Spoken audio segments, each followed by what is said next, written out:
ونعوذ بالله من شرور أنفسنا ومن سيئات أعمالنا من يهده الله فلا مضل له ومن يضلله فلا هادي له ونشهد أن لا إله إلا الله وحده لا شريك له ونشهد أن محمدا عبده ورسوله أما بعد فأعوذ بالله من الشيطان الرجيم بسم الله الرحمن الرحيم وقال الله تعالى قل متاع الدنيا قليل وقال الله تعالى شهر رمضان الذي أنزل فيه القرآن هدى للناس وبينات من الهدى والفرقان فمن شهد منكم الشهر فليصم صدق الله العظيم. میرے عزیز و بزرگ و دوستو، اللہ تبارک و تعالیٰ کا بے انتہا احسان کرم ہوا کہ اللہ تبارک و تعالیٰ نے ہم سب کو جمعے کے لیے سب سے پہلے آنے کی توفیق عطا فرمائی. کہ اللہ پاک کا بڑا احسان کرم ہے کہ اللہ پاک جس کو چاہتا ہے اسی کو نعمتوں سے نوازتا ہے. اللہ پاک جس کو چاہتا ہے اس کو اپنا پاک گھر کے لانے کی توفیق عطا فرماتا ہے. تو یہ ہمارے لیے بہت ہی بڑی خوشی اور بشارت کا موقع ہے کہ اللہ پاک نے ہم سب کو سب سے پہلے آنے کی توفیق عطا فرمائی. جتنا بھی ہم اور آپ شکر ادا کرے ہوگا اس لیے اللہ کا شکر ادا کرنا چاہیے اور عزائم ارادہ یہ کرنا چاہیے کہ جس طریقے سے ہم جمعے کے لیے آئے ہیں اسی طریقے سے انشاءاللہ ہم پانچوں نمازوں اللہ کے گھر کے اندر آ کر جمع ساتھ پڑھیں گے انشاءاللہ. میرے عزیز و بزرگ دوستو، اللہ تبارک و تعالیٰ نے حضرت انسان کو اس دنیا کے اندر بھیجا ہے. اللہ پاک نے انسان کی ایک ذمہ داری رکھی ہے، یعنی انسان کو دنیا کے اندر بھیجنے کا کچھ نہ کچھ مقصد ہے. انسان جو بھی کاروبار کرتا ہے، جو کچھ کرتا ہے اس کے پیچھے کچھ نہ کچھ مقصد ہوا کرتا ہے. بغیر مقصد کے انسان کوئی چیز کو انجام نہیں دیتا ہے. جیسے مثال کے اعتبار سے اگر انسان دکان لگاتا ہے تو اس کا مقصد یہ ہوتا ہے کہ میں دکان کھولوں گا، اس دکان کے اندر میں سامان رکھوں گا، میں سامان کو بیچوں گا. جب وہ دکان کھولنے کی اور دکان بنانے کی ارادہ کرتا ہے، ایسا کوئی بیوقوف انسان نہیں ہے جس کے دل کے اندر یہ تمنا نہیں ہے دکان کھولنے کی اور جو ایسے ہی جو دکان بنا کر کے جو چھوڑ دے، کبھی نہیں ہو سکتا. پھر فائدہ کیا ہے؟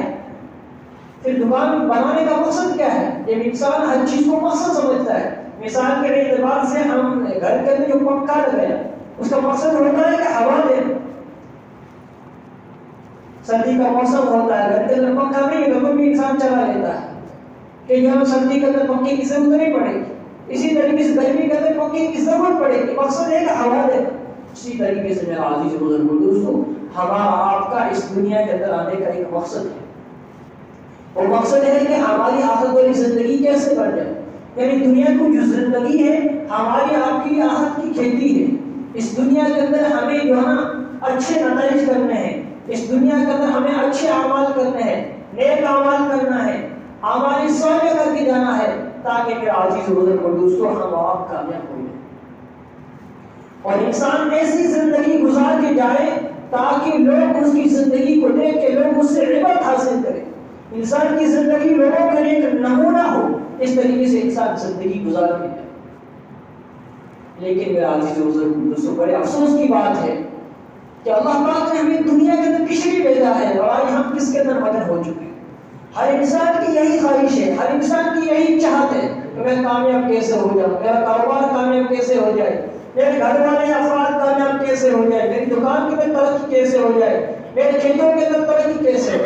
ہر انسان کی یہی خواہش اور یہی چاہت. بلکہ انسان یہ نہیں سوچتا ہے کہ اللہ نے جس مقصد کے لیے بھیجا ہے اس مقصد کے بعد میں اللہ کس احسان کو بتا بھی دیں گے. اللہ اس کے بعد میں ایک ہمیشہ کی زندگی ہوگی.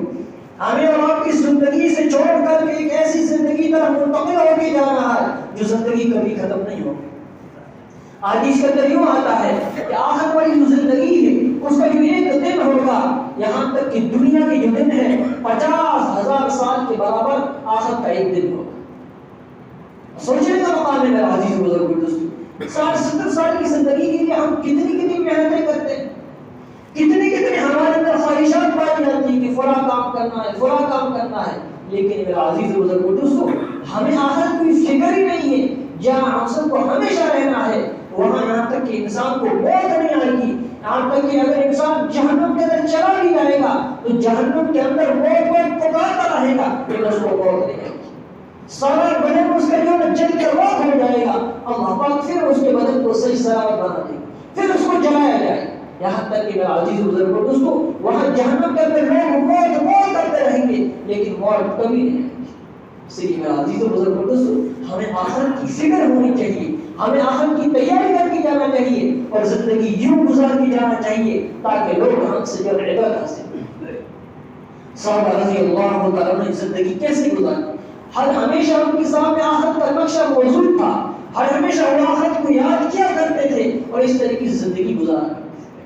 صحابہ رضی اللہ تعالیٰ جن کو دنیا کے اندر بشارت مل چکی ہے کہ عثمان جنتی، علی جنتی، ابو بکر جنتی، عمر جنتی، یہاں تک کہ 10 صحابہ ایسے ہیں جس کو اللہ کے نبی صلی اللہ علیہ وسلم نے دنیا کے اندر بشارت دے دی ہے کہ یہ جو صحابہ جنت کریں گے، لیکن ہم انہی کی طرف دیکھ کے اٹھے، ہم انہی کی عبرت حاصل کریں، ہم ان کی سیرت کو اٹھا کر کے دیکھیں۔ حضرت عثمان رضی اللہ تعالیٰ کون عثمان؟ اور عثمان جو اللہ کے نبی صلی اللہ علیہ وسلم کے داماد، جس کو اللہ کے نبی صلی اللہ علیہ وسلم نے اپنی 2 بیٹیاں عطا فرمائیں اور پھر بھی یہ خواہش چاہت تھی کہ اگر میری اور بیٹیاں ہوتی تو جو میں عثمان رضی اللہ تعالیٰ کو دیتا۔ کون عثمان؟ وہ عثمان جو اللہ کے نبی صلی اللہ علیہ وسلم کی پھوپھی زاد بھائی تھے۔ کون عثمان؟ وہ عثمان میرا عزیز و بزرگ دوستو جن کو شہید قرآن کہا جاتا ہے، قرآن پڑھتے وقت ان کو شہید کیا۔ اللہ کے نبی صلی اللہ علیہ وسلم جنت کے اندر بشارت دیتی ہے کہ عثمان جنتی ہے، لیکن میرا عزیز و بزرگ دوستو جب داڑھی کے بال سفید آ گئے، کاش کے اندر آئینہ کے اندر دیکھنے لگے تو سفید بال دیکھ کے رونے لگے۔ لوگوں نے پوچھا کیا بات ہے، کیوں رو رہے ہیں؟ فرمایا کہ جو ہے موت کی نشانیاں پائی جانے لگی، یا فرمایا موت کی نشانیاں آ گئی ہیں۔ تو میرا عزیز و بزرگ موت کو لے کر کے نہیں رو رہے کہ مجھے مرنا ہے اس لیے نہیں، فرمایا موت کی نشانیاں پائی جا رہی ہے لیکن عثمان نے آخرت کی کوئی تیاری نہیں کی۔ کیسی زندگی، جنت کی بشارت یوں ہی نہیں ملی ہے۔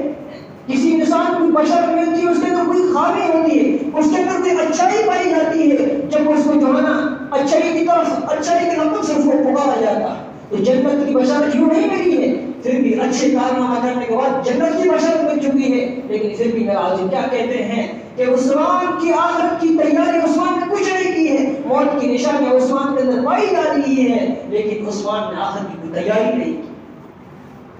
قربان جائے رسولوں کیسی زندگی گزاری، ان کے ہمیشہ آخرت کی فکر ہوا کرتی تھی۔ اور میرا عزیز و بزرگ دوستو حضرت عثمان رضی اللہ عنہ جب کہیں سے گزرتے، قبرستان کے اندر سے گزر ہوتا تو رونے لگ جاتے اور یوں روتے کہ روتے روتے اپنی پوری جو داڑھی اور مبارک ہے وہ آنکھوں جو آنسو سے جو تر ہو جایا کرتے تھے۔ صحابہ رضی اللہ عنہ پوچھنے والے نے پوچھا اے عثمان کیا بات ہے، کیوں رو رہے ہو؟ آپ کو جنت کی بشارت مل چکی پھر بھی کیوں رو رہے ہو؟ میرا عزیز قربان جائے ان کے اوپر، ان کی کیا خواہش، کیا تمنا تھی، کیا آرزو اور کیا چاہتے تھی، کیا جواب دیا ہے؟ میرا عزیز و بزرگ دوستو یوں جواب دیا ہے کہ جنت کی بشارت مل چکی ہے لیکن آخرت کی منزلوں میں سب سے پہلی منزل جو قبر ہے، آخرت کی منزلوں میں سے سب سے پہلی منزل قبر ہے۔ قبر کے اندر مجھے جانا ہے، قبر کے اندر جانے کے لیے اگر وہ میرا خاتمہ اگر ایمان کے اوپر ہوگا، میرا خاتمہ ایمان بالخیر کے اوپر ہو گیا ہے تو جو ہے نا مجھے جنت مل جائے گی، جنت اور قبر کی منزل میرے لیے آسان ہو جائے گی، اور اگر میرا خاتمہ ایمان کے اوپر نہیں ہوگا تو جو ہے عمر کی عثمان کی جو خیر نہیں۔ اسی فکر ہے میرا عزیز و دوست، یہ فرمایا کہ جنت تو بعد کی چیز ہے، جنت تو بعد کی چیز ہے، پہلی منزل تو قبر ہے، قبر سے ہم سب کو وابستہ ہونا ہے۔ میرا عزیز و بزرگ سوچنے کا مقام ہے کہ آج انسان دنیا کے اندر اتنا حرص اور اتنا لالچی ہو چکا ہے کہ دنیا کے اندر مگن ہے. ہمیں بالکل آخرت کی فکر ہی نہیں ہے. ہمیں نہ نمازوں کی فکر ہے، نہ ہمیں روزوں کی فکر ہے، نہ ہمیں کسی چیز کی کوئی فکر ہے، نہ ہمیں اچھائی کرنے کی فکر ہے، نہ ہی میرا عزیز و بزرگ دوستو ہم یہ سوچتے ہیں کہ ہم جو بھلا کریں، نہ ہم یہ سوچتے ہیں کہ ہمیں آخرت کے اندر جانا ہے، ہمارے مالک کے سامنے کھڑا ہونا ہے، ہمیں اس مالک کو ایک ذرے ذرے کا حساب دینا ہوگا. میں اس کو کیسے حساب دے کے پاؤں؟ میرا عزیز و بزرگ دوستو سوچنے کا مقام ہے. دنیا کے اندر ہمیں عبرت حاصل کرنی ہے، آخرت کو مد نظر رکھ کے زندگی گزارنا. اور قبر سے میرا عزیز ہم سب کو وابستہ ہونا ہے. ہم سب اچھی طرح جانتے ہیں کہ قبر کے اندر ہر انسان کو جانا ہے. اللہ کے فرمان کی قبر جہنم کی گڑھوں میں سے ایک گڑھا ہے اور جنت کے باغوں میں سے ایک باغ ہے. وہ بھی انسان کے لیے ہے. جنت بنانا ہمارا بھی قبضے کے اندر ہے، اور اگر ہم محنت نہیں کوشش نہیں کریں گے تو جہنم خود بخود بن جائے. اس لیے کہا جاتا ہے کہ جو وقت گزر رہا ہے اس وقت کو گزارنا نہیں بلکہ اس وقت کو بنانا ہے. وقت خود بخود گزر جائے گا. یہی مثال ہے، اگر قبر کے اندر چلے جائیں گے تو جہنم کا بڑا تو خود بخود مل جائے گا. اس لیے آخرت کی فکر کرنا ہے، میرا ہمارے سائے کر کے جانا ہے تاکہ میرا عزیز ہو ہم اچھائی کی طرف کیسے بڑھیں، ہم اچھے اعمال کر کے جنت جانا کیسے بڑھیں. خالی ایک صحابی میں نہیں بلکہ سارے صحابہ کی اگر ہم ان کی زندگی کو اٹھا کر کے دیکھیں گے تو ان کے میرا عزیز یہی کارن، یہی آخرت کی فکر ہوا کرتی تھی. دنیا کی فکر نہیں، مال و متا کی فکر نہیں، جائیداد کی فکر نہیں، بلکہ ہمیشہ آخرت کی فکر ہوا کرتی تھی. حضرت ابو بکر صدیق رضی اللہ تعالیٰ عنہ، وہ ابو بکر صدیق اللہ کے نے فرمایا کہ میں نے سب کا دنیا کے اندر میں نے سب کا حق ادا کر دیا ہے، لیکن ابو بکر صدیق کا حق میں ادا نہیں کر پایا. اس کا اللہ پاک اس کو بدلا نہ فرمائے. کیسی قربانیاں دی، کیسی قربانیاں دی میرا عزیز و بزرگ دوست. یہاں تک کہ جو اللہ کے نبی سے جب ہجرت کر کے روانہ ہوئے، جب کفار مشرکین آپ کو قتل کرنے لگے تو آپ رات کے وقت لے کے نکل گئے. حضرت ابو بکر صدیق رضی اللہ عنہ اللہ کے نبی صلی اللہ علیہ وسلم کو قدموں کے بل میں جا کر کے یہاں پہاڑی کو لے کے چلے اور اس پہاڑی کے اندر جا کر کے آرام کیا. پہلے پہاڑی کے اندر جو کوہ تھی اس کے اندر گئے ہیں اور اس کے جتنے بھی سوراخ تھی ساری سوراخوں کو بند کیا، لیکن ایک سوراخ رہ گئی بند نہیں کر پائے تو جناب اپنا جو نا انگوٹھا کو پیٹ کا جو ہے وہ اس کے اندر ڈال دیا. اللہ کے نبی سے اس کے اندر آرام کرنے لگے. یہاں تک اللہ کے جو آرام کر رہے تھے اس کے اندر ایک سانپ تھا.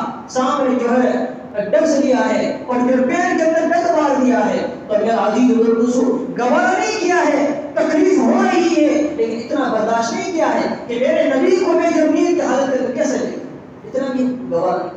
آج ہم کتنی ٹھیس پہنچا ہے اللہ کے نبی صلی اللہ علیہ وسلم. اللہ کے نبی نے کیا فرمایا ہے کہ میری آنکھوں کی ٹھنڈک نماز ہے، لیکن ہم نماز کو ترک کر رہے ہیں، نماز کی اہمیت کی فکر ہی نہیں. تو میں نے کہا بہرحال کہنے کا مقصد یہ ہے کہ انہوں نے اللہ کی تکالیف لی. پھر جب آنسو بہنے لگے اللہ کے نبی چہرے سے اوپر پڑے تو فوراً آپ پولیس فرمایا کیا بات ہے؟ فرمایا سانپ نے ڈس لیا. فرمایا مجھے جگہ ہے پھر اللہ نے اپنے تھوک لگایا پیر کے اوپر تو جو صحیح سلامت. اللہ کے نبی صلی اللہ علیہ وسلم کو صحابہ ایسی قربانیاں دی کہ صحابہ اپنی جانیں دینے کے لیے تیار ہو.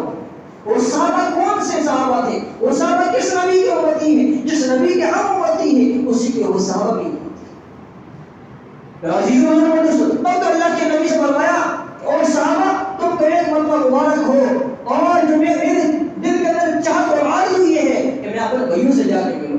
صحابہ فرمایا یا نبی اللہ ہم آپ کی جو ہے نا بھائی نہیں ہے. فرمایا آپ تو میرے صحابہ ہو، میرے بھائی تو وہ لوگ ہیں جو مجھے بغیر دیکھے ایمان لائے. وہ ہمیں آپ کو بشارت مل چکی ہے لیکن پھر بھی میرا رسول کہنے کا مقصد کیا ہے، سوچنے کا مقصد کیا ہے کہ ہم زندگی کیسے گزاریں. بہرحال میرا عزیز حضرت ابو بکر صدیق رضی اللہ عنہ نے بے شمار قربانی دی. اللہ خود فرمایا کہ میں ان کا حقوق ادا نہیں کر سکتا، ایسی انہوں نے قربانی دی.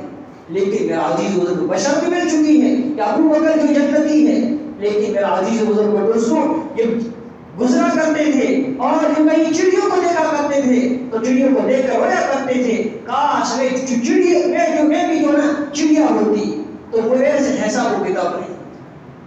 حالانکہ جنت کی بشارت مل چکی ہے پھر بھی کہ آخر کے اندر میرا کیا حشر ہوگا، قبر کے اندر میرا کیا حشر ہوگا.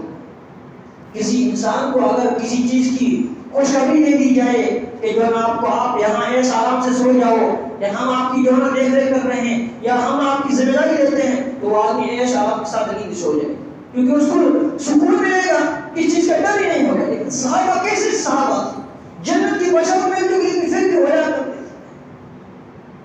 اسی لیے حضرت عمر رضی اللہ تعالیٰ عنہ کے یہی حالات ہیں، اور صحابہ کی پوری زندگی صحابہ نے اسی طریقے سے گزاری۔ اور حضرت عمر رضی اللہ عنہ کو اللہ نے یوں فرمایا کہ اگر میرے بعد اگر کوئی نبی ہوتا، کیا فرمایا؟ اگر میرے بعد اگر کوئی نبی ہوتا تو عمر نبی ہوتا۔ یہ بشارت مل چکی اور جنت کی بشارت مل چکی ہے۔ لیکن میرا عزیز و دوستو، جنگلوں کے اندر گزرا کرتے تو کیا کرتے؟ کبھی تن کا ہاتھ کے اندر لیتے اور پکڑ کے بڑا کرتے تھے، کاش میں بھی تن کا ہوتا تو مجھے ایسا کتاب نہیں۔ میرا عزیز و بزرگ دوستو، یہ ساری کی ساری نعمت ہمیں آپ کون سے حضرت حاصل کرتے ہیں؟ انہوں کی زندگی گزاری ہماری آپ کی ایک زندگی ایک نمونہ ہے کہ ہم ان کی زندگی سے ان سے نعمت حاصل۔ حضرت علی رضی اللہ تعالیٰ عنہ جنت کی بشارت مل چکی ہے، لیکن قبر کے پاس سے گزرا کرتے تو کہاں پہ لے جایا کرتے تھے؟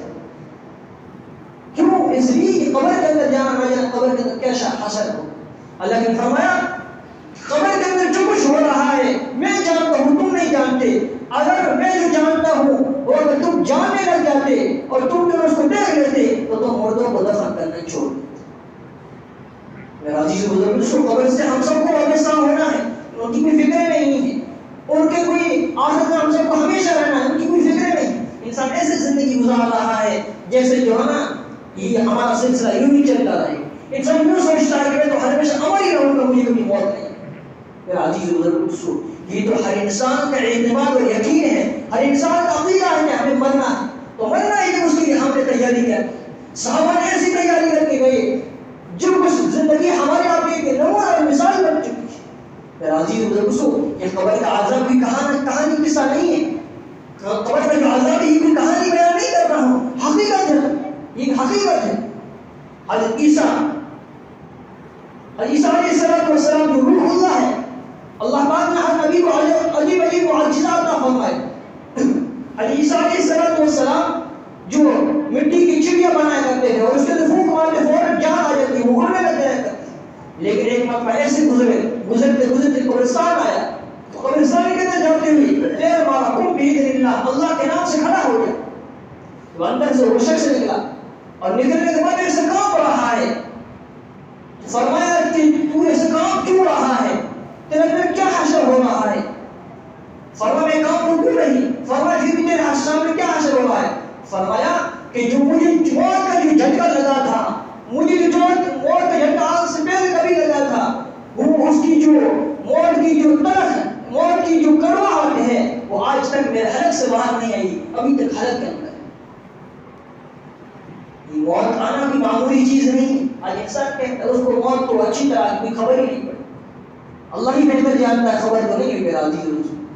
اللہ کے نبی صلی اللہ علیہ وسلم کا جب آخری وقت ہوا اور اللہ کے نبی صلی اللہ علیہ وسلم دعا کر رہے ہیں کیا کہتے ہیں بندے محمد کو موت کی جو آسا دیتا تھا، عائشہ رضی اللہ عنہ فرمانے لگی کہ جو نا موت اتنی سخت آئی، فرمایا ہاں موت تو ایک ایسی چیز ہے اگر انسان ہماری سارے نیک اعمال کر کے جائے گا تو جب اس طریقے سے موت کی مثال یوں بتائی کہ اس کو موت ایسے آئے گی جس طریقے سے جو آٹا ہوتا ہے اور آٹے کے اندر جو بال پڑ جاتا ہے اس کو بال کو کیسے نکالتے ہیں یہ احساس ہی نہیں ہوتا ہے۔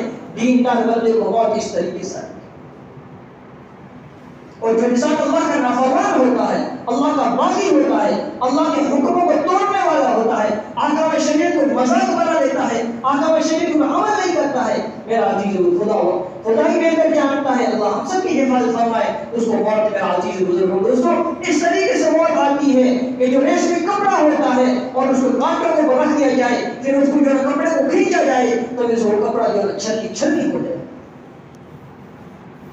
ہم سب کو معلوم ہے، ہم سب بار بار سنتے آ رہے ہیں، لیکن میرا عزیز کہنے کا مقصد یہ ہے کہ ہمیں اس کی کوئی فکر نہیں، آخرت کی ہمیں کوئی فکر نہیں ہے۔ بہرحال میرا کہنے کا مقصد یہ ہے کہ ہم زندگی ایسے گزاریں تاکہ ہماری زندگی آخرت کے لیے نمونہ بنے، لوگ ہماری زندگیوں سے عبرت حاصل کریں۔ ہم زندگی یوں گزاریں کہ جس راستے سے نکل رہے ہیں اس راستے کے اندر ہم ذکر و اذکار کرتے آئے، ہم جس مکان کے اندر بیٹھ رہے ہیں اس مکان کے اندر نوافل کا اہتمام ہو، اس مکان کے اندر قرآن کریم کی وقت ہو جس مسجد کے اندر آئے اس مسجد کے کونے کے اندر بیٹھ کے ہم اللہ کے سامنے توبہ و استغفار کریں, اس مسجد کے کونے کے اندر بیٹھ کے قرآن پاک کی تلاوت کریں, اس مسجد کے کونے کے اندر بیٹھ کر کے نمازوں کو باجماعت پڑھنے کی کوشش کریں. پھر اگر ہماری موت آئے گی تو میرا عزیز بزرگوں سے جو راستہ ہے راستہ بھی رونے لگے گا. اس راستے سے جو شخص گزرا کرتا تھا وہ شخص آج کہاں چلا گیا؟ آج ذکر کرنے والا نظر نہیں آ رہا ہے. مسجد کے کونا رونے لگ جائے گا, اس کونے کے اندر بیٹھ کے قرآن کی تلاوت کیا کرتا تھا آج وہ کہاں چلا گیا؟ ہمارے مکان کی جو دیوار ہے, ہمارے مکان کی جس کونے کا ہم عبادت کریں گے وہ کونا بھی رونے لگے گا اور یوں کہے گا کہ اس کے اندر جو روزانہ قرآن کی تلاوت کیا کرتا تھا, نوافل کا اہتمام کیا کرتا تھا, تہجد پڑھا کرتا تھا, وہ آج کہاں چلا گیا؟ ایسی زندگی گزارو میرا عزیزو تاکہ لوگ ہم سے عبرت حاصل. میرا عزیز کہنا آسان, سننا آسان, لیکن زندگی گزارنا بڑا مشکل ہو چکا ہے. ہمارا دین بالکل آسان ہے لیکن ہم نے دین کو مشکل بنا دیا. کہا یوں جاتا ہے کہ زندگی ایسے گزارو کہ لوگ دیکھ کر کے ایمان کے اندر داخل ہو جائے. آج ہمیں سنتوں کی پرواہ تو دور کی بات ہے, ہمارے فرض چھوڑتے ہوئے جاتے ہیں. میرا عزیز بزرگ دوستو, ایک کوئی اللہ کا ولی تھا, ایک اللہ کا بندہ تھا, ٹرین کے اندر سفر کر رہا تھا. تو سفر کرتے کرتے جو اس کو پیاس لگی تو اس نے یہاں پانی کی بوتل خریدی اور بوتل خرید کے جب پانی پینے لگا, میرا عزیز بزرگ اپنی پیاس کو بجھانے لگا, ڈھکن کھول کے پانی کے اندر دیکھنے لگا تو اس کے ساتھ بھی سفر کر رہے تھے غیر مسلم بیٹھے ہوئے تھے. ایک غیر مسلم کی ایک عورت بیٹھی ہوئی تھی. وہ جب وہ شخص پانی کی بوتل کھول کر کے اللہ کا ولی اس بوتل کے اندر دیکھنے لگا تو عورت تعجب سے ہنسنے لگی. فرمایا کہ یہ تو فلٹر کا پانی ہے, تو اس کے اندر کیا دیکھ رہا؟ فرمایا اس اللہ کے ولی نے کہا کہ میرے نبی کا سنت ہے, میرے نبی نے ہمیں ہر چیز کا سنت بتلایا ہے, اس طریقے سے میرے نبی نے پینے کا بھی سنت. لیکن میرے سو ہمیں آج پینے کا سنت بھی طریقہ نہیں. اللہ کے نبی صلی اللہ علیہ وسلم پینے کا جو سنت طریقہ ہے اس کے ساتھ سنت بتائی ہے. سب سے پہلا یہ ہے کہ انسان جو ہے گلاس ہے, گلاس کو سیدھے ہاتھ کے اندر پکڑے, پھر جو ہے نا گلاس کے اندر دیکھے, پھر جو نیچے بیٹھے اور یہ سر ڈھکے اور پھر جو اس کے اندر دے کر جو ہے بسم اللہ پڑھے اور جو 3 سانس کے اندر پیے, اور جب پینے کے بعد میں دعا پڑھے, نہیں تو الحمدللہ. یہ سنت طریقے پیے. جب وہ شخص پانی پینے لگا تو وہ عورت ہنسنے لگی. فرمایا ہنسنے کی کیا بات ہے, یہ تو میرے نبی کا سنت ہے, اس لیے میں میرے نبی کی سنت کو نہیں چھوڑ سکتا. اب میرا عزیز کو پانی پی لیا اور وہ عورت کچھ دنوں کے بعد میں میرا عزیز بزرگ دوستو, ظاہر سی بات ہے جو انسان بڑا پیسے والا ہوتا ہے اس کا پانی کا ہے, اس کے کھانے کا تو ٹھکانا ہی کیا ہے, وہ تو عیش آرام کے ساتھ زندگی گزارتا ہے. تو پھر کچھ دنوں کے بعد میں, کچھ عرصہ گزرنے کے بعد میں اس عورت کا جو آپریشن کا وقت ہے, اس عورت کا جو پیٹ کے اندر درد شروع ہوا تو ڈاکٹر کو دکھایا. ڈاکٹر نے کہا تیرا آپریشن ہوگا. جب آپریشن کیا گیا تو اس کے اندر سے بال نکلا.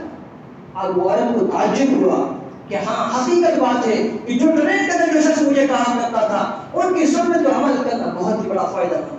اب وہ عورت نے کہا کہ مجھے کلمہ پڑھا دی. اب وہ عورت اپنے گھر سے کلمہ پڑھنے کے لیے آ رہی ہے. جب کلمہ پڑھنے کے لیے آئی تو انہوں نے پہلے لوگوں نے پوچھا کہ آپ جو کلمہ پڑھ رہے ہو, کلمہ پڑھنے کی نسبت کیا ہے, کلمہ پڑھنے کی وجہ کیا ہے, آپ کلمہ کیوں پڑھنا چاہتی ہو؟ فرمایا میں سفر کر رہی تھی, ساتھ کے اندر ایک شخص بیٹھا ہوا تھا, اس نے یہ دیکھا اور میں نے جو اس سے عبرت حاصل کیا, کاش میں بھی دیکھ کے پانی پیتی تو آج مجھے یہ نوبت آئی. ہمارا دین تو ایسا دین ہے کہ ہمیں جو اس سے عبرت حاصل, لیکن ہم زندگی کیسے گزاریں کہ لوگ ہم سے نفرت کر رہے ہیں, پڑوسی نفرت کر رہا ہے, باپ نفرت کر رہا ہے, بیٹا نفرت کر رہا ہے, بھائی نفرت کر رہا ہے, یہاں تک کہ ہمارے اندر دل بدل دور یا کہیں جاؤ. وجہ کیا ہے کہ ہم جتنے دین سے دور ہوتے جا رہے ہیں اتنے ہمارے اندر اختلافات بھرے جا رہے ہیں. اس لیے زندگی یوں گزارے تاکہ لوگ ہم سے عبرت حاصل کریں. کل کا واقعہ ہے کہ ایک شخص جو مسجد کے اندر آیا اور میں نے فون کیا اور فون کر کہا کہ آپ سے ملنا ہے, تو مسجد کے اندر آیا, مسجد میں بیٹھ کے کہا کہ میں کلمہ پڑھنا چاہتا ہوں. حالانکہ ان کا کہاں کا رہنے والا, سیکر کا رہنے والا اور میرا عزیز فوٹوگراف کرنے والا, ان کا کیا تعلق, لیکن جب مسجد کے اندر آیا تو فرمایا کہ میرا کبھی سے ارادہ ہے کہ میں جو ایمان کے اندر داخل ہونا چاہتا ہوں. تو میں نے پوچھا ان سے بھائی آپ ایمان کے اندر داخل کیوں ہونا چاہتے ہو, ان کی وجہ کیا ہے؟ تو وہ کہنے لگا میرے جو دوست ہیں تقریباً 20-22 دوست ہیں, وہ سارے کے سارے مسلمان ہیں, میں ان کے اخلاق دیکھ کر ایمان کے داخل ہونا چاہتا ہوں. علیہ نے فرمایا کہ اے علی اگر تیرے کہنے سننے سے ایک بھی شخص رائے راست میں آ گیا تو تیری نجات کا ذریعہ کافی ہو جائے. ہم ایسے کر کے دکھائیں تو صحیح تاکہ لوگ ایمان کے اندر داخل ہو, لیکن اگر ہم ایمان داخل نہیں کرا سکتے کم سے کم ہماری وجہ سے کسی کو تکلیف نہ ہو. تو میرا عزیز بزرگ دوستو, پھر میں نے اس کو یہ کہا کہ آپ ایک مرتبہ تو چلے جائیے, اور جو کسی مرکز کے اندر ہے بڑے لوگوں سے رابطہ کرے تاکہ جو آپ آسان ہو جائے. تو اس نے فرمایا ویسے میں کبھی سے ارادہ کر رکھا ہوں لیکن کچھ چیز کی میری جو رکاوٹ بن رہی ہے، ایک تو میرے کاغذات کیسے بنیں گے اور دوسرا مجھے جو سنت کرانا ہے. میں نے فرمایا کہ سنت کرانا یہ تو سنت کی فرض واجب ہے نہیں، وہ آپ کی مرضی ہے. اس کہنے میں سنت کو ضرور کراؤں گا چاہے مجھے بے ہوش ہو کر کی سنت. یہ مسلم ہو کے ایسی بات ہے کہ عبرت حاصل ہوتی. حقیقت بات ہم 4-5 ساتھی بیٹھے ہوتے تو ہمارے اندر اندر سے کانپنے لگے. ایک غیر مسلم ہو کے ایسے باتیں کرنے لگا تو اندر سے دل کانپنے لگا. اسی لیے سو کہنے کا مقصد ہم زندگی یوں زندگی گزارے تاکہ لوگ ہم سے عبرت حاصل. اب میرا عزیز بہرحال کہنے کا مقصد یہ ہے کہ جو رمضان ہمارے قریب آ رہا ہے، پہلے بھی ہمارا رمضان یوں ہی گزرتے جا رہے ہیں لیکن اس رمضان کا مہینہ آتا ہے ہر مساجد کا یہی ایسے حالات ہوتے ہیں کہ سارے مساجد جو ہے بھرے ہوئی نظر آتی ہے، سارے مسجد بھرے ہوئے نظر آتی ہے. لیکن ہمارا اللہ ہی حفاظت فرمائے، ہمارا چاہے رمضان کا مہینہ ہو چاہے غیر رمضان کا مہینہ ہو چاہے تراویح کا مہینہ ہو چاہے تراویح پڑھ رہے ہو، ہماری یہی حالت. میرا یہ باتیں عرض کرنے کا مقصد یہ ہے کہ اللہ کرے کہ ہمارے باتیں دلوں کے اندر آ جائے. صحابہ ایسی زندگی گزارا کرتے تھے، ہم کون سے بات کی بھولی جن کو جنت کی بشرط ملنے کے بعد بھی ایسی فکر ایسی قرب آخرت کی فکر. ہمیں کیا فکر ہے؟ بس ایک گاڑی 2 گاڑی ہو جائے، ایک مکان ہے 2 مکان، ایک دکان ہے 2 دکان، بس بچوں کی شادی اچھی طریقے، یہی ہماری فکر ہے. ہمارا نہیں ہے. ہم وہ اچانک لوگوں کی موت دیکھتے ہیں کہ فلاں کا جنازہ اٹھ رہا ہے، ہمیں بھی اس سے عبرت حاصل ہوتی. اللہ کے نبی صلی اللہ علیہ وسلم جمعے کے دن اور صحابہ کے ساتھ میں قبرستان جایا کرتے تھے جمعے کی نماز کے بعد میں. اور کہنے کا مقصد یہ ہے کہ ہم قبرستان کے اندر جائیں گے قبرستان کے ہمیں لوگوں سے عبرت حاصل. آج انسان اپنے آپ کی گھمنڈ کے تکبر کے اندر ہے، وہ ایک سیٹ کہا جائے کسی کچھ نہ کچھ ہو سے پکڑا جائے تو اپنے اندر یہ تکبر پیدا ہو جاتا ہے. لیکن یہ نہیں سوچتا ہے کہ مجھے اللہ نے کس چیز سے بنایا ہے، اللہ نے مجھے کس چیز سے بنایا ہے. اللہ نے ایک نطفے سے بنایا ہے. اگر وہ نطفہ کسی کے سامنے بیان کرنے لوگ گھن کرتے ہیں، وہ نطفہ اگر کسی کے بدن کے اوپر لگ جائے کسی کے کپڑوں کے اوپر لگ جائے تو بغیر دھوئے نماز نہیں ہوتی ہے. صرف انسان تکبر کے ساتھ چل رہا ہے، یوں نہیں چاہتا کہ مجھے قبر کے اندر جانا ہے، اس کی اندر فکر تیاری ہے. اسی لیے سو آنے والا رمضان کا مہینہ بہت ہی بڑا قیمتی مہینہ ہے. اللہ پاک نے کتنا بڑا مطلب فرمایا ہے کہ رمضان کے اندر اگر انسان جو ایک فرض ادا کرے گا تو 70 فرضوں کا ثواب ملے گا، نوافل پڑھے گا تو 11 فرضوں کا ثواب ملے گا. کتنا بڑا قیمتی مہینہ ہے. انسان کے اندر انسان جب گناہ کر بیٹھتا ہے تو اللہ پاک نے بخشش کا وعدہ رکھا ہے. جس طریقے سے انسان فجر کی نماز پڑھ لیتا ہے، فجر کی نماز سے لے کر ظہر تک جتنے گناہ کرتا ہے تو ظہر کی نماز پڑھتا ہے، اس کا جو 20 کا وقت ہوتا ہے وہ اس کے لیے کفارہ بن جاتا ہے، یعنی گناہ معاف ہو جاتے ہیں. اس طریقے جمعے سے لے کر اگلی جمعے تک کفارہ بن جاتا ہے. اس طریقے کی جو سال کے اندر ایک مہینہ آ رہا ہے پورے سال کے گناہ معاف کر دیجیے. صغائر گناہ کتنا بڑا قیمتی مہینہ ہے. وہ کم معاف ہوتے ہیں، ہماری طرح نہیں کہ 24 گھنٹے کما کریں پوری زندگی. اللہ کے لیے آپ لوگوں سے ہاتھ جوڑ کر عرض کرنا چاہتا ہوں کہ ایک مہینے کے لیے ہم اپنے جو ہے ایک مہینے کے لیے ہم اپنے کاروبار کو بند کریں. کبھی ہم لکھپتی نہیں بنے گی چاہے پوری زندگی کا مال. ایک مہینے کے اگر بند کریں اس قیمتی مہینے کو ہم جان ہم تو ہمیشہ بھاگتے رہتے ہیں. نہ جمعے کا ٹھکانا ہے، جمعے کا ہوتا ہے بھی ہمارا راستہ سیکھا آنا ہے. ایک دن کی اگر ہم چھٹی کر سکتے ہیں جمعہ پڑھ لیں تو اس کے اندر کون سی بڑی دقت کی بات ہے. دین بالکل آسان ہے لیکن ہم نے دین کو بڑا مشکل بنا. اس لیے میرا عزیز رمضان کا مہینہ کے اندر جہاں تک ہو سکے ہم چھٹیاں کریں، لیکن اگر چھٹی بھی نہیں کر سکتے لیکن میرا جہاں تجربہ ہے ہماری بس میں الحمدللہ ایسا کوئی شخص نہیں ہے جو ایک مہینہ چھٹی کرنے کے بعد بھوک سے مر جائے. ایسا کبھی نہیں ہو سکتا ہے. اللہ رزق کا وعدہ اللہ نے عطا فرمایا ہے. آج ہم دیکھیں کہ صحابہ رضی اللہ کیسی زندگی گزاری. صحابہ کے پاس کچھ نہیں ہوا کرتا تھا لیکن بھوکے رہے. یہاں تک کہ جو نا صحابہ رضی اللہ عنہ اللہ کے نبی صلی اللہ علیہ وسلم درختوں کے پتے کھائے. اللہ نہ کرے وہ نوبت ہمارے آپ کے نہیں آنے والی ہے لیکن انسان کو قربانی دینی پڑتی ہے کہ ہم قربانی کے لیے تیار نہیں. اور میرا رمضان کا ایک روزہ رکھنے پر اللہ کتنا بڑا اجر عطا فرماتا ہے. یہ رمضان کا ایک روزہ اگر ہم چھوڑ دیں، ہم کیا چاہتے ہیں کہ آج تو کمانے کل روزہ رکھ لیں گے، یہ بات ذہن نشین فرما لیں. رمضان کا ایک روزہ چھوڑ لیں آپ پوری زندگی اگر روزہ رکھ لیں گے تو ایک روزے کا ثواب نہیں ملے گا. رمضان کا جو ایک روزہ ہمارا چھوٹا ہے پوری زندگی لگاتار روزے رکھتے رہے لیکن اس روزے کے برابر ثواب نہیں ملے گا. یہ معمولی نہیں ہے. اس مہینے کے تراویح کے کتنا بڑا رکھا ہے کہ ہم ایک تراویح کی ایک رکعت پڑھیں گے اور ایک سجدہ کریں گے، ایک سجدے کے اوپر 1500 نیکی ملے گی. روزہ کتنے سجدے اور روزہ کتنے نیکی ملے. ایک نیکیوں کو کیا کرنا ہے، ہم تو پھر جنتی بس، ہمیں تو جنت کا ٹکٹ ملا ہوا ہے. صحابہ رضی اللہ عنہ عرض کرنے کا مقصد یہی ہے کہ ان کی ایسی ذکر جیسے عام ذکر ہے. اب لہٰذا قرآن کے کریم کے اندر آپ سنیں گے تو کتنا ثواب ملے گا. ایک حرف کے بدلے جو ہے 10 نہیں کیا اور رمضان کے اندر بھاؤ کو بڑھا دیا جاتا ہے. پورے قرآن کے اندر بے شمار حروف ہے. ہم پورا قرآن کریم مکمل کریں تو کتنی بڑی خوشی کی بات ہے. لیکن ہمیں خوشی کیا چیز, خوشی کی چیزیں نہیں ہوتی ہے. آج پورا ہو رہا ہے آ جائے, یا ایک دن پڑھ لیں گے بس چھوڑو, اتنا دیر لمبا کون کھڑا ہے. اللہ حفاظ فرمائے, اللہ حفاظ فرمائے. ہو سکتا ہے اگلا رمضان ہمیں نصیب ہوگا یا نہیں ہوگا. پچھلے رمضان کے اندر ہمارے سامنے کتنے لوگ بیٹھا کرتے تھے, آج نہیں نظر آ رہے ہیں. ہو سکتا ہے آنے والے رمضان کے اندر ہم بھی جو ہے زندہ نہیں کیا نہیں رہیں گے. اس لیے میرا صحابہ حضرات سے ہاتھ جوڑ کے یہی درخواست کرنے کا مقصد یہ ہے کہ اس آنے والے مہینے کی ہم قدر کریں, اہمیت کریں, سمجھیں اس مہینے کی کیا قدر ہے, کیا اہمیت ہے. ہم اس مہینے کے اندر زیادہ نوافل کا اہتمام کریں, تہجد کا اہتمام کریں, قرآن پاک کی جو ہے تلاوت کا اہتمام. آج ہمارا تو کیسا, اللہ حفاظ فرمائے, اکثر لوگ تو قرآن پڑھے ہوئے نہیں ہیں. اگر جو قرآن پڑھ گیا ہے وہ بھی میرے سے کیسے زندگی گزار, اللہ حفاظ فرمائے. گھروں کے اندر قرآن پڑھے ہوئے ہیں لیکن قرآن کریم کے اوپر جو گرد و غبار لگا ہوا پڑا. اپنے کپڑے روزانہ صاف کرتے ہیں لیکن قرآن کی اہمیت نہیں, پڑھا ہے کیا. اللہ کی وہ مقدس کتاب ہے, جب انسان پڑھتا ہے تو انسان کا دل موم ہو جاتا ہے, نرم ہو جاتا ہے. لیکن آج ہم نے اس کو پس گوش ڈالا. ہمارے استاد محترم فرمایا کرتے تھے کہ جب امت قرآن کو چھوڑ کے زندگی گزارے گی تو امت خود بخود گمراہ ہوتی ہے. آج ہمارا یہی حالات ہے, پورے عالم کے اندر یہی حالات ہے. جو یہ قرآن کریم ایسی مقدس کتاب ہے کہ پوری دنیا میں سب سے زیادہ پڑھی جاتی ہے, لیکن ہم کیسے کم وقت لوگ ہیں کہ ہم اس کو کھول کے دیکھتے ہیں. کچھ سال پہلے کی بات ہے جب ایک وبا پھیلی تھی, ایک جو ہے نا لوگوں کے اندر خبر پھیلی تھی قرآن کے اندر پڑھ لیتے, تو میرے جیسے بیوقوف لوگ بھی قرآن کھول کے بیٹھ کے دیکھ رہے تھے. ایسے کبھی قرآن کھولنے کی فرصت نہیں ہوتی ہے, لیکن ایسی جب بات سنی تو وہ بھی کھول کے بیٹھ ڈھونڈنے لگے قرآن کریم.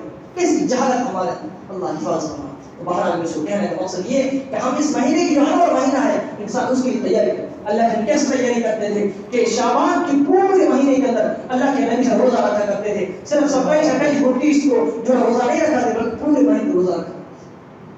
کیسا اہتمام کیا جاتا. اس لیے کہنے کا مقصد یہ, ابھی تک جو ہے 5-6-7 دن پڑے ہیں, تب تک ہم اپنے کام کو بھی مختصر کر سکتے ہیں, ہم اپنے کام کو بھی کیسے نہ کیسے کر سکتے ہیں, آگے پیچھے بھی کر سکتے ہیں. کہ انسان دل کو لے لے گا تو اللہ کسی انسان کی جو محنت کو ضائع نہیں کرے گا.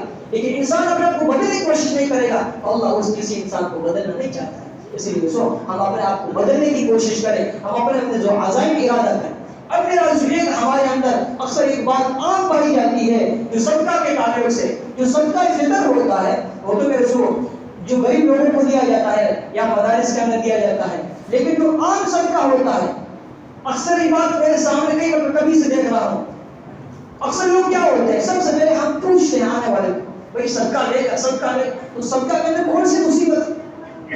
اکثر کہتے ہیں لوگ صدقے جو مصیبت دور لیں. اگر فرمائے اتقوا النار ولو بالشق تمرہ, آگ سے بچو چاہے کھجور کا ٹکڑا ہی خیرات کیوں نہ ہو. کہ انسان صدقہ کرتا ہے اللہ کا غصہ جو ہے ٹھنڈا ہو جاتا ہے, اللہ کو کرم آ جاتا ہے. اس لیے صدقہ کرنا چاہیے. لیکن جو ایک تو صدقہ فطر ہوتا ہے, ایک زکات ہوتی ہے, ایک وہ صدقہ ہوتا ہے جیسے ہم نے کسی کے لیے قسم کھائی اور قسم ہم نے توڑ دی. یہ 3 چیزیں ایسی ہیں کہ ہم یہ 3 چیزیں غریب فقیر کو نہیں دے سکتے ہیں, یعنی جو حقدار ہے اس کو. باقی جو بھی صدقہ ہوتا ہے ہم کسی کو نہیں دے سکتے ہیں, تو مالدار شخص اس کو بھی ہم دے سکتے ہیں. اس میں تو کوئی بڑی بات نہیں.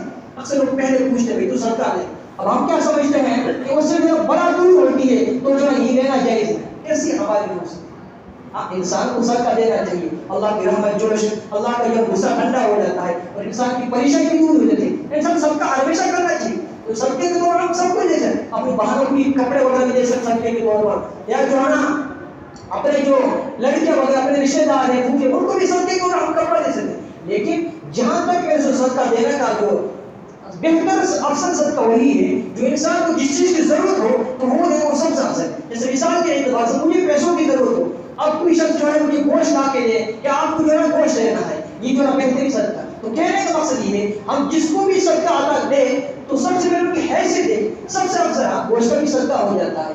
اکثر لوگ کہتے ہیں بکرے کا ہونا چاہیے, مرغی ہونا چاہیے, ہم سب کچھ نے ہم نے اپنی طرف سے بنا رکھی. صدقہ انسان اس طریقے سے کرے کہ جو ہے سیدھے ہاتھ بھی پتہ نہیں چلے, دونوں ہاتھوں آپس کے اندر پتہ نہیں چلے, بایاں ہاتھ سے سیدھا ہاتھ پتہ نہیں چلے, سیدھا ہاتھ سے بایاں ہاتھ پتہ نہیں, اس طریقے سے صدقہ دینا چاہیے. تو کہنے کا مقصد یہ ہم صدقہ جو خوب دیا کریں. غریب کو دیتے اور چاہے ہمارے پڑوسی ہو ہم اس کو ہدیے کے طور پر بھی کچھ چیز عطا فرمائیں. اس کے تعلق سے میں سنیے ایک اہم چیز عرض کرنے لگا ہوں. خاص طور سے بڑے بڑے مدارس کے اندر یہ چیزیں ہوتی ہے کہ اکثر جو مدارس کے بچے ہوتے ہیں اکثر جو سال کے اندر ہے یا ہر مہینے کے اوپر ہے جو بچے نمازوں کا اہتمام کرتے ہیں تو اس کو کچھ نہ کچھ نذرانہ دیا جاتا ہے. جب مہینہ مکمل ہوتا ہے یا کسی کے ساتھ مکمل ہوتا ہے تو باقاعدہ ایک ڈائری ہوتی ہے. جیسے ہم مدرسے سے پڑھاتے ہیں تو ہمارے پاس آج بھی ہے. اکثر لوگ کہتے ہیں کہ بھائی ڈائری کی کیا ضرورت ہے؟ بھائی تو ہماری نماز جو قضا ہو جاتی ہے تو ہمیں نماز یاد رکھنی ہے. بعد ہم قضا نماز پڑھیں گے تو ہمیں یہ دیکھنا پڑے گا کون سی تاریخ میں نماز قضا ہے, اس طریقے سے نماز پڑھیں. ہمیں کوئی فکر نہیں اس چیز کی. بہرحال کہنے کا مقصد یہ کہ ڈائری رکھے اور جو ڈائری نماز قضا ہوتی ہے اس قضا کا وقت لے کر کے نام لے کر اس میں قضا نماز کیا کرتے ادا کیا کرتے تھے. تو اس وقت ابھی بھی الحمدللہ بہت سارے مدارس کے اندر ہے بچوں کو جب تکبیر اولیٰ کے ساتھ نماز پڑھتے ہیں تو بچوں کسی کو سجدے ملتی ہے, کسی کو کچھ نہ کچھ فائدہ ملتا ہے. اسی طریقے سے ہم بھی اپنے بچوں کو حوصلہ افزا بنائیں تو بہت بہترین بات ہے. ہم نے یہ سلسلہ الحمدللہ شروع کیا ہے. اپنے مدرسے کے جو بچے آ رہے ہیں معصوم چھوٹے چھوٹے بچے آ رہے ہیں لیکن ہم بچوں کو ڈائری سب کو لے کر رکھیے تو بچی جو نماز پڑھتی ہے تو مہینہ مکمل ہونے کے اوپر ہم تو اس کو 20 روپے دیتے ہیں. لیکن ایک ترتیب شروع کر رکھیے تو تقریباً 600-700 روپے خرچ ہے ہر مہینے کا. تو الحمدللہ فی سبیل اللہ کی طرف سے ہو رہا ہے. لیکن اگر آپ لوگوں کے ساتھ اس کا تعاون ہو جائے گا, ساتھ ہو جائے گا تو اور دین کی طرف بچوں کی رغبت پیدا ہوگی. کیونکہ جو معصوم بچے ہوتے ہیں ان کو دلچسپی پیسوں سے ہوتی ہے, اس وجہ سے پڑھنے لگ جائیں گے. حضرت عمر رضی اللہ عنہ دور کے اندر جو ایک لڑکی تھی تو ایک شخص جو ہے اس کی عشق کرنے لگا ان سے. تو اس لڑکی نے کہا کہ جو ہے پہلے آپ عمر رضی اللہ عنہ کے پیچھے 40 دن تک جو آپ نماز پڑھ لیں پھر آپ جو بھی کہیں گے میں آپ کی جان بھی دینے کے لیے تیار ہوں. تو وہ شخص عمل کرتا رہا. 40 نماز پڑھی, 40 دن ہونے کے بعد جب وہ لڑکی سامنے گئی تو نظریں نیچے رکھی گئی جو گزرنے لگی. کیوں؟ اب اس کی جو ہے اب اس نے تربیت ہوگی اس کی. یہی ہماری تربیت ہے. ہم بھی تربیت کریں تو انشاءاللہ دین کے دن پر ترقی ہو جائے گی. اس لیے ہم نے دو نصاب کر کے رکھے ہیں. اس لیے آپ حضرات سے درخواست ہے کہ آپ لوگ اپنے جو بڑھو ہیں ان کی طرف سے ہم انشاءاللہ جو سب کا خیال بھی کر سکتے ہیں تاکہ بچوں کو جو ہے حوصلہ افزائی ہوتی ہے. اور ایک جو سوال کے بعد جو ہم نے گروپ شروع کر رکھا ہے الحمدللہ چوتھی نشست ہماری مکمل ہو چکی ہے. آپ جو واٹس ایپ چلاتے ہیں وہ بھی لوگ اس کے لیے جڑ سکتے ہیں. روزانہ ایک سوال آتا ہے پھر اس کے جو ہمیں جو جواب دینا پڑتا ہے. ظاہر سی بات ہے انعام کوئی معنی نہیں رکھتا ہے. اصل چیز ہوتی ہے کہ انسان کو اس سے رحمت حاصل ہوتی ہے. جیسے بہت سارے ہمارے کہ قرآن گر جاتا ہے کوئی توڑنا پڑتا ہے, ایسے بہت سارے مسئلے اس کے نتیجے ہوتے ہیں. تو اگر لوگ عمل کرنے والا ہوتا ہے تو اس کی بہت فائدہ ہوتا ہے, عمل نہیں کرتے تو اس کی بھی بیکار نہیں ہوتا. تو اس کے لیے انشاءاللہ آپ لوگ اگر خوب کی دعوت کر سکے تو خوب دعوت فرمائیں. اور خاص طور سے اکثر جو ہماری چوتھی نشست شروع ہوئی الحمدللہ عشاء کے بعد بچوں کو جو انعام بھی دیا جائے گا تو جہاں تک آپ لوگ بھی آ سکے تو اپنا قیمتی وقت لے کر عشاء کے نام کی کوشش کریں. اللہ پاک مجھے اور آپ سب کو عمل کرنے کی توفیق عطا فرمائے. وآخر دعوانا الحمدللہ.